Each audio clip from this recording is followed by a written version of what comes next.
Hi, lovely people. Today I'm going to teach you how to become confident. This is the first ever episode that I am recording in English. So, hi if you're new here, and if you're not new, thank you for being loyal. Becoming confident is not only about looks.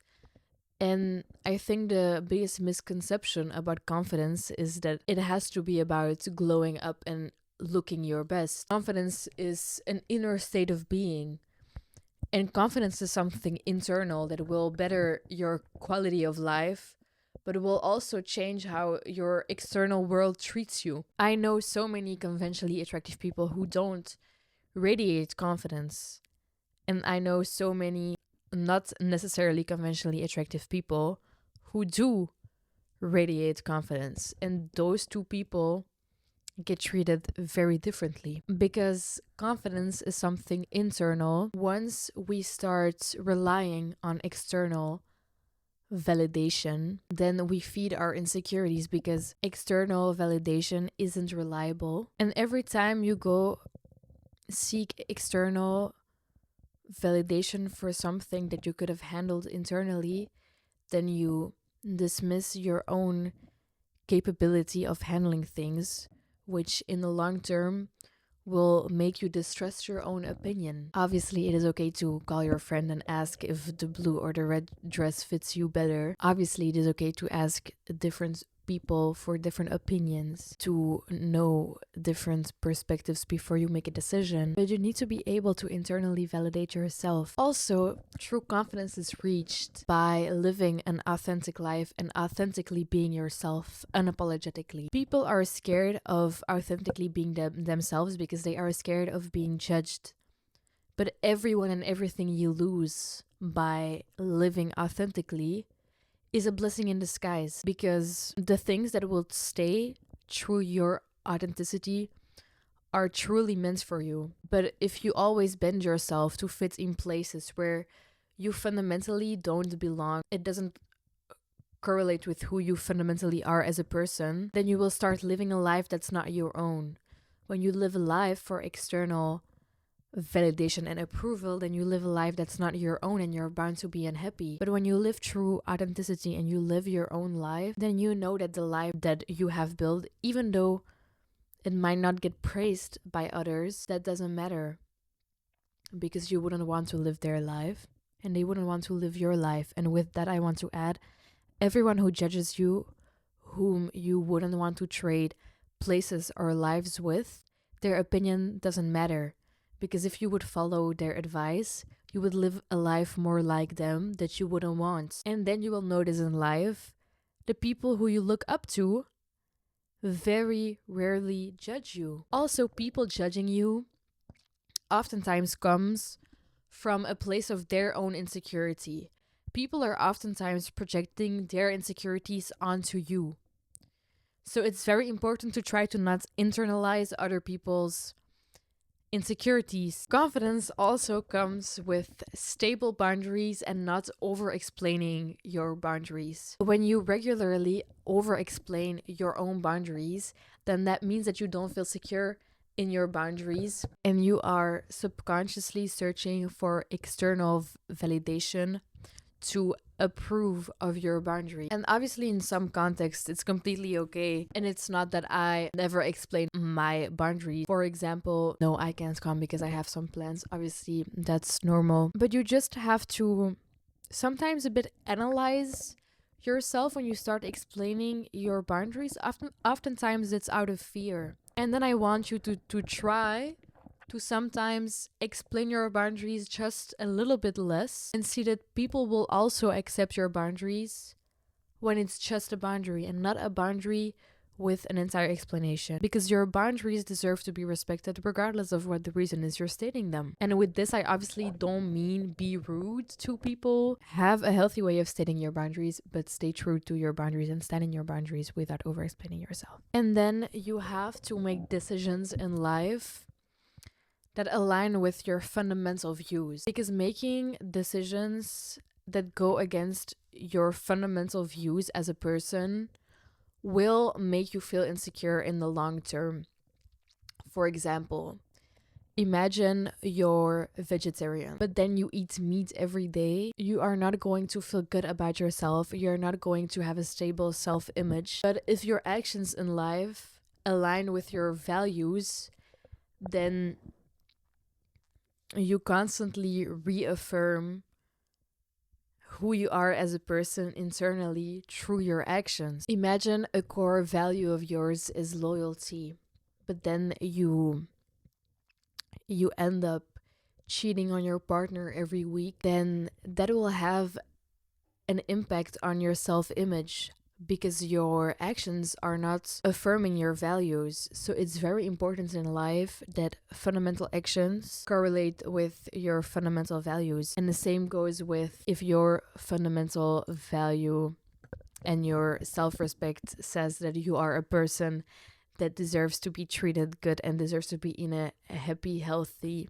loyal relationship, but you keep on forgiving a setting that is the complete opposite, then that will have an impact on your self-confidence and on how you view yourself, because you have certain values about yourself and certain values about how you think you deserve to be treated, but your actions are not aligning. And then in the long term, you might start second guessing what it is you truly deserve because your fundamental self-image has been harmed by your actions that you keep on tolerating. In life, you cannot control other people's actions.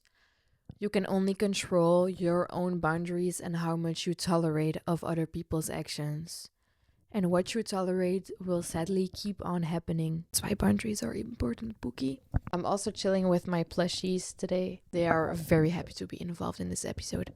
A very important and underrated part of being confident and radiating confidence is being kind. People often think that confidence or confident people are a bit arrogant or a bit rude, but arrogance to me shows insecurity. But people that are kind with no reason, show to me that they are confident, because people often choose not to be kind because they are scared of being hurt or scared of people not reciprocating the kindness. But then your action is based in fear, and actions based in fear go against your confidence, because I truly have nothing to lose.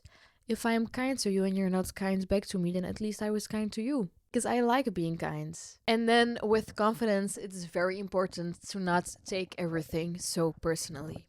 And I have had to learn this the hard way. Especially as an overthinker, it is very easy to take everything to heart and to take everything so personal. But when you realize that people's actions or people's judgments is a reflection of themselves, then you can truly detach from taking things personally, because you can mentally, what you would normally internalize, just give back to them, because it's what they are projecting. It doesn't mean that you have to internalize it. People's judgment is a reflection of their insecurities. And with authenticity, I want to say that in this life, there is no one that is better at being you than you. Nobody can compete with you at being you, because only you are you. So when you are truly authentic and live an authentic life, then nobody can take that away from you, because you are you. And you are the best person in this world at being you. And you wake up as you every day. So you get to be the best at being you every single day of the year for the rest of eternity.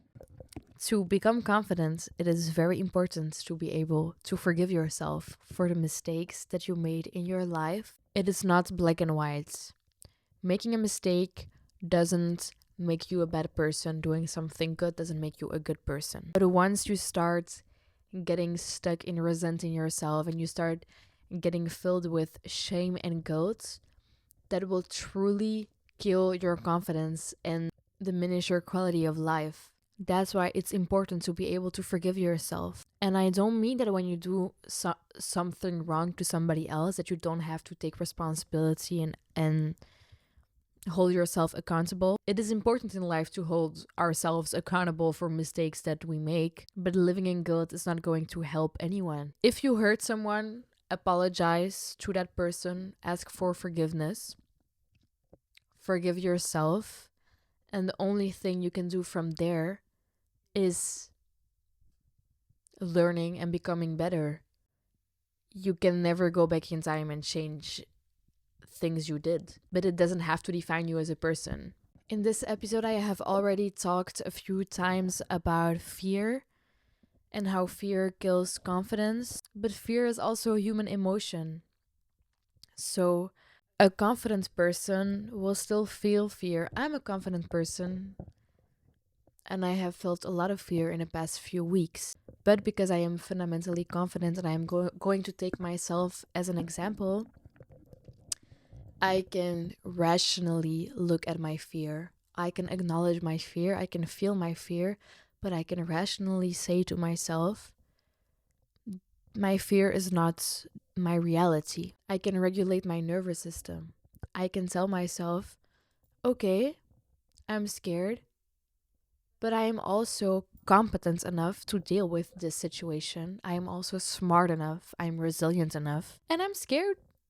And that's okay. I don't let my fears define me, but I also don't neglect them. Because at the end of the day, fears are also just survival instincts. So it's important that when you feel fear, that you can tell yourself, I'm not in danger. I'm okay. I can deal with this.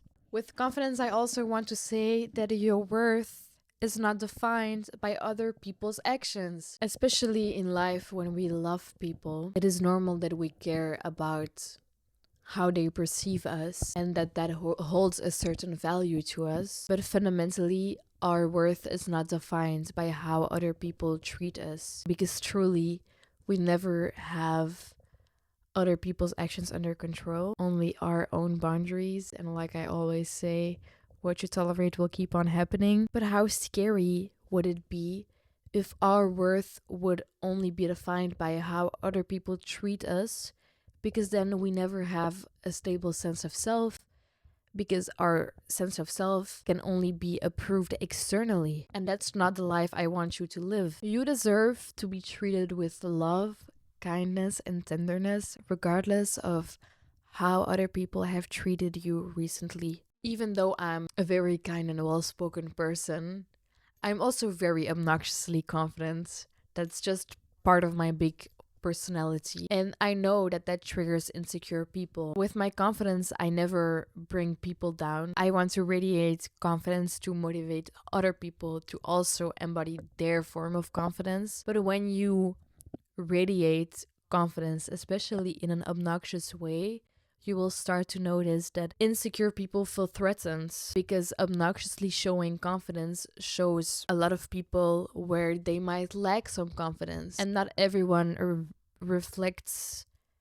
as critically on themselves to realize that the envy that they may feel is a reflection of what's going on internally with them. And that's also not your responsibility. With being obnoxiously confident, there's also going to be a lot of people who will try to bring your confidence down because they feel insecure. And if you are as insecure as them, then they can mentally feed off of and build off of your confidence and affirm their self-image because you have now come to their level. With becoming confident, I lost some people in my circle. That's very common when you start growing in life, because confidence is not only about I feel really good about myself, but it is truly a way of living and a way of inner security and a mindset, and it reflects on your actions and your way of living. And with that, you might also lose some people,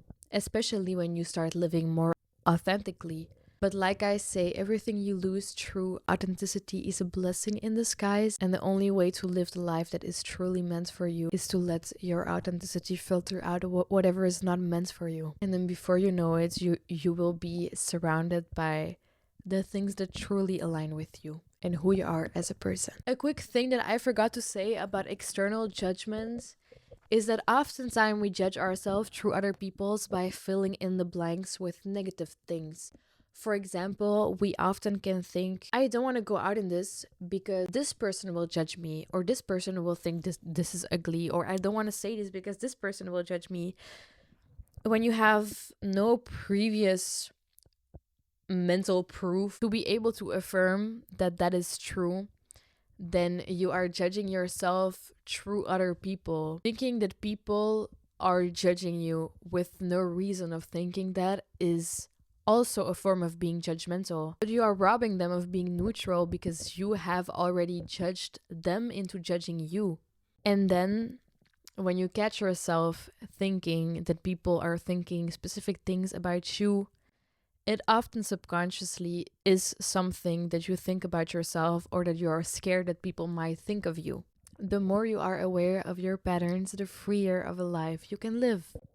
And that's what I want for you. Live an authentic life, baby, because chasing external validation will drain you. That was it for today. I hope that you became a little bit more confident. And if you were just a passenger, then thank you for listening. But I secretly hope you stick around. See you next time, Bookie. Bye.